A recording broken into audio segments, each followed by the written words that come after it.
네, 오늘은 골로새 교회의 열매라는 제목으로 하나님의 말씀 나누도록 하겠습니다.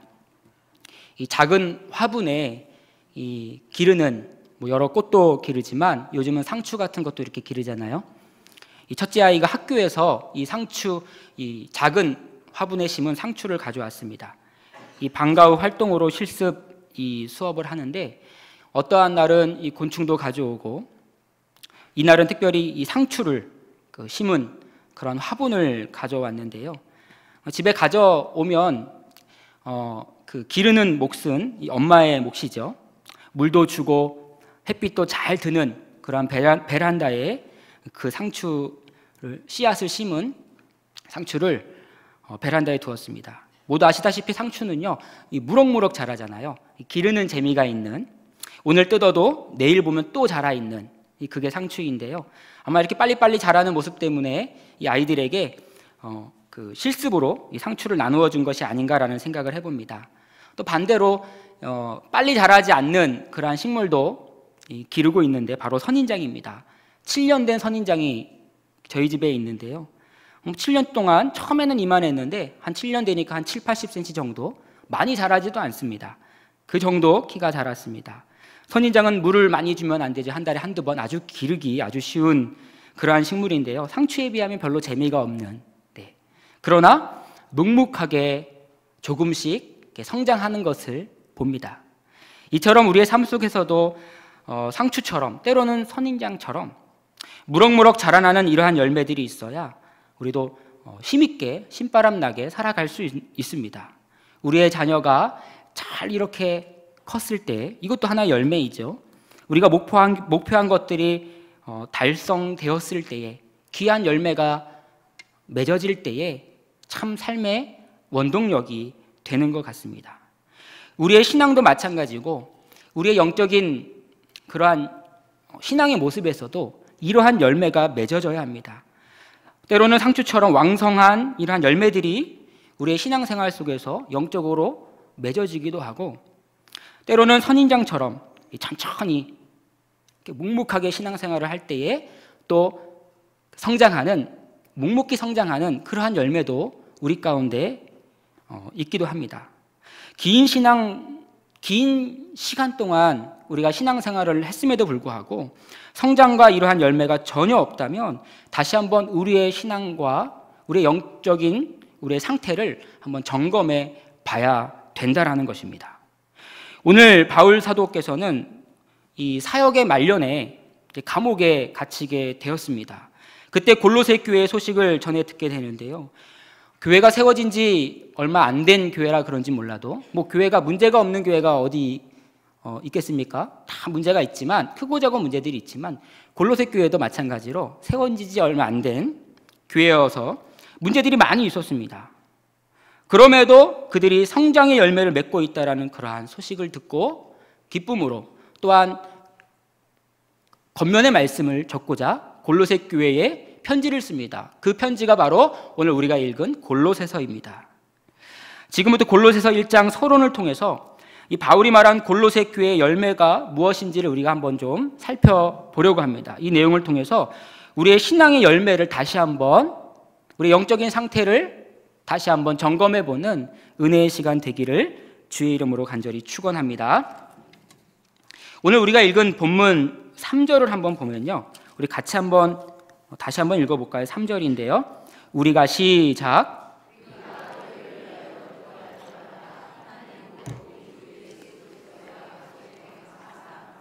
아멘. 이 바울 사도께서요, 오늘 3절에 감사하다라고 말하고 있습니다. 기도할 때마다, 골로새 교회를 놓고 기도할 때마다 하나님께 너무나 감사하다라는 겁니다. 이유는요, 골로새 교회 소식을 들으니까요 너무나 감사한 거예요. 우리가 앞으로 골로새 교회의 그 많은 여러 문제들도 나중에 살펴보겠지만, 그리고 열매들에 대해서도 살펴보겠지만, 앞서서 오늘 3절에 나오는 바울의 감사의 모습을 한번 좀 생각해 보려고 합니다.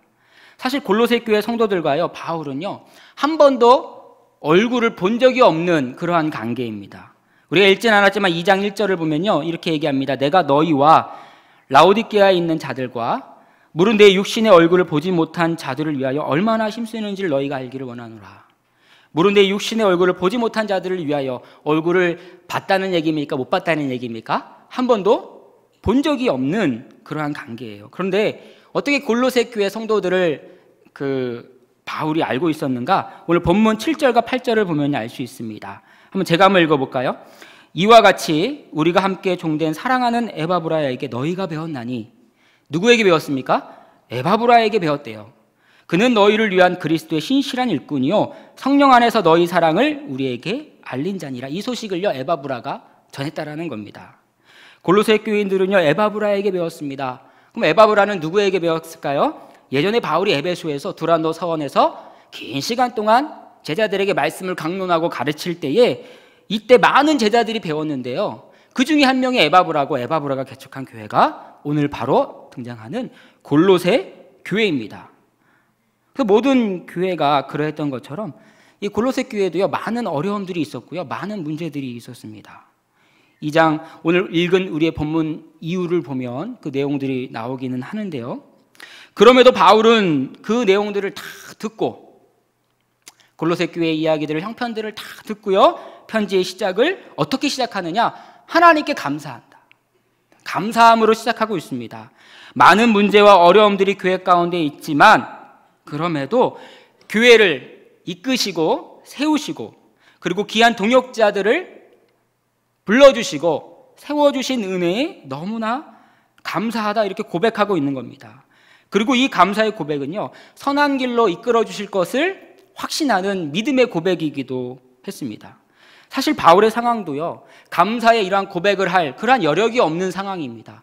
그러한 감사의 말이 나올 만한 그러한 형편과 여건이 아니었다라는 것이죠. 왜 그렇습니까? 감옥에 갇혀 언제 죽을지 모르는 그러한 상황인데 무슨 감사의 표현, 감사의 마음이 있겠습니까?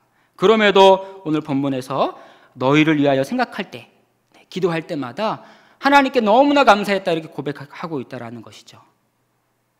데살로니가 5장 18절에 우리가 너무나 잘 알고 있죠. 바울이 뭐라고 얘기합니까? 범사에 감사하라. 범사에 감사하라, 이렇게 말씀했는데요. 바울은요 이 말씀대로 살았던 사람입니다.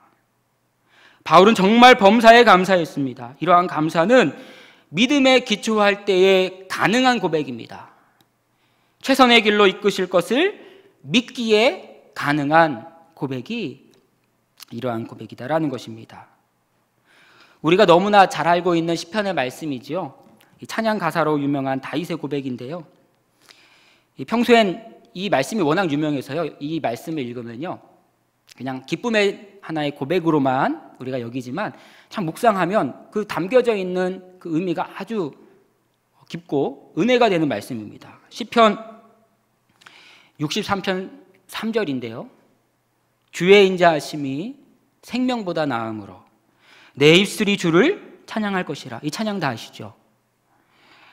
찬양할 때는 이 고백이 기쁨의 고백으로만 느껴졌지만 사실 이 고백을 할 때 다윗의 상황은요 너무나 힘들 때였어요. 가장 인생에서 가장 힘들 때가 아니었는가 생각합니다.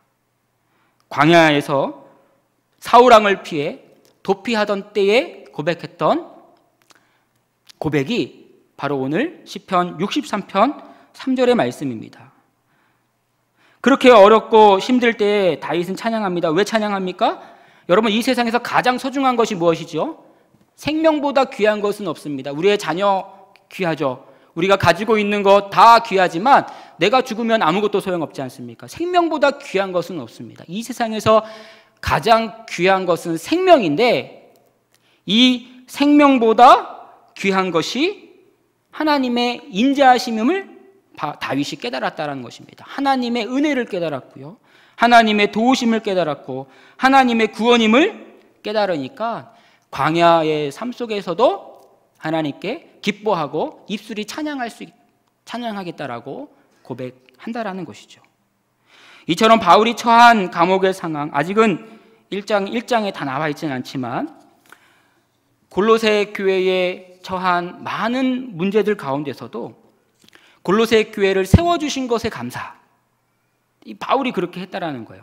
많은 동역자들을 주신 것도 감사, 그리고 우리가 뒤에서 살펴보겠지만 이 성도들에게 신앙의 열매를 주신 것도 감사, 선하게 이끄실 것을 확신하며 고백하고 감사하는 믿음의 고백을 우리가 볼 수 있는 것입니다. 오늘 귀한 이 시간, 이 바울의 감사의 고백처럼, 다윗의 기쁨의 고백처럼 주님의 주신 그러한 은혜로 말미암아 기뻐하고 감사하는 이 귀한 저녁 되기를 주의 이름으로 간절히 축원합니다. 바울이요 감사했습니다. 그런데 감사의 이유가 무엇인가? 4절과 5절 상반절에 나와 있는데요, 우리 한번 읽어볼까요? 4절부터 시작.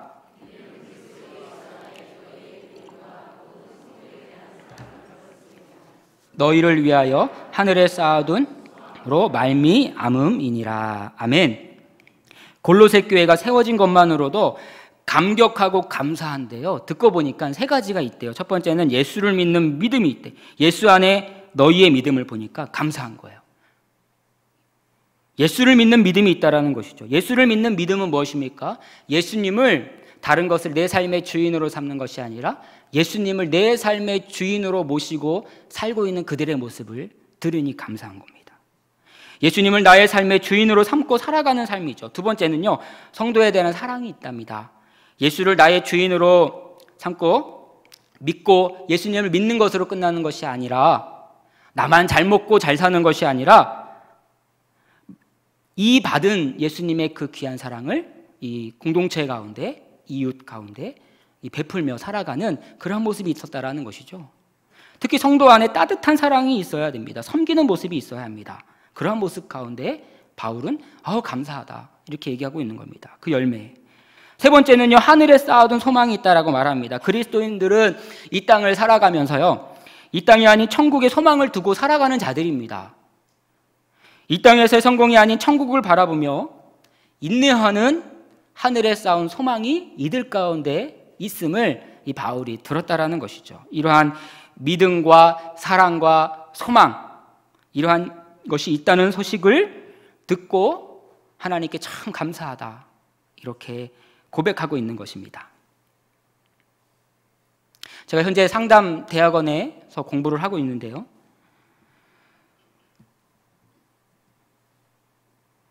지난 월요일 청소년 상담 수업을 들으면서 발표 수업을 제가 진행했습니다. 제가 맡은 주제는요, 이 청소년들이 겪는 학업 스트레스인데, 사실 제가 학업 스트레스에 심한데 그런 걸 발표하려니 참 그랬습니다. 이 청소년들이 겪는 학업 스트레스는요, 우리가 알 수 없는 큰 스트레스를 받고 있습니다. 우리 자녀들이 받는 스트레스 1위가요, 단연 1위가요, 학업 스트레스입니다. 가정의 문제도 있고요, 그리고 여러 가지 친구들과의 문제도 있고 기타 문제들이 있지만 중고등학생들이 받는 스트레스의 40% 이상이 학업 스트레스다라는 겁니다. 왜 이렇게 학업에 대한 스트레스를 받는가 봤더니요, 첫 번째는요, 사회 시스템과 사회 분위기가 그렇다라는 거예요.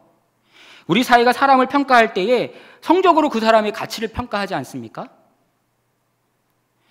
학생들도 마찬가지입니다. 공부를 잘한 학생은 아주 성공한 학생, 공부를 못하는 학생은 실패한 학생, 잘하면 가치가 있는 존재이고 못하면 가치 없는 존재로 여기고 있는 이 사회, 이 시스템, 이 분위기 때문에 학업 스트레스가 심하다라는 거죠. 여러분, 명절에 우리가 시골에 가면 청년들에게 언제 결혼하냐 이렇게 묻잖아요. 이게 청년들에게 상당히 스트레스거든요. 청소년들에게도요, 뭐가 스트레스겠습니까? 공부 잘하지? 몇 등이나 하냐? 엄청난 이 질문이 스트레스가 되는 겁니다. 또 한 가지는요, 부모님의 기대가 가장 큰 스트레스로 다가옵니다. 부모님이 나에게 거는 기대를 알기에 이 학업 스트레스가 너무나 있는 거죠. 나에게 투자한 게 얼만데. 작년에 이 유명했던 이 스카이 캐슬이라는 드라마 잘 아시죠? 과장된 부분은 좀 있었지만 부모님의 기대가 얼마나 큰지 그 스트레스를 받는 그 배우였지만 그 자녀들이 어떠한 일들이 일어납니까? 하버드에 입학했다 거짓말하고 정신 이상을 보이는 모습들을 우리가 볼 수 있습니다. 얼마나 스트레스를 받는지 모릅니다. 여러분, 우리의 자녀가 아무리 좋은 대학에 들어갔다 할지라도 여러분, 신앙을 잃어버리면 과연 성공한 삶이라고 할 수 있습니까? 우리도 마찬가지입니다. 우리도 아무리 돈이 많이 있고 좋은 집에 산다 할지라도 하나님과 우리의 사이가 멀어진다면 그게 참된 행복이라고 말할 수 있습니까, 여러분? 교회도 마찬가지입니다. 아무리 크고 화려하고 많은 성도님들이 모인다 할지라도 예수님을 믿는 믿음이 없고 성도 간의 사랑이 없고 소망이 없다면 참된 교회라고 할 수 있습니까? 빈 깡통과 같은 것입니다. 그런데 어려운 가운데서도 골로새 교회에 이러한 열매가 있음을 바울은 전해 듣고 얼마나 기뻤는지 모릅니다. 이것이 바울의 감사의 기쁨의 이유가 되었다라는 거예요. 여러분, 우리의 삶에 감사할 이유, 감사의 이유가 없습니까? 삶의 어려움과 고난 가운데, 고통 가운데 처해 있습니까? 그래도 우리의 심령에 예수님을 믿는 믿음과 그분의 사랑과 천국을 향한 소망이 있다면 그것이 감사의 이유입니다. 바울처럼 이러한 감사의 이유가 우리의 삶과 가정과 교회에 가득 넘치기를 주의 이름으로 간절히 축원합니다. 마지막으로요, 이 열매들은 무엇을 통해 나타나냐? 오늘 본문은 복음을 통해 나타난다라고 말씀하고 있습니다. 6절이죠. 우리 6절 마지막으로 한번 읽어볼까요? 6절 시작.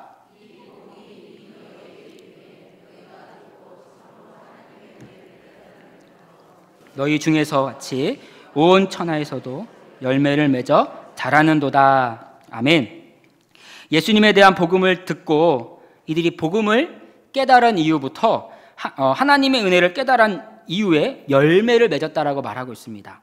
열매를 맺어서 자랐다라는 것은 계속해서 좋은 결과가 그들 가운데 나타났다라는 것을 말하는데요. 이처럼 복음이 선포된 곳에는요, 좋은 열매가 나타나게 되어 있습니다. 로마서 1장 16절을 보면 아주 유명한 말씀이죠. 복음은 모든 믿는 자에게 구원을 주시는 뭐가 됩니까? 하나님의 능력이 된다라고 말씀하고 있습니다.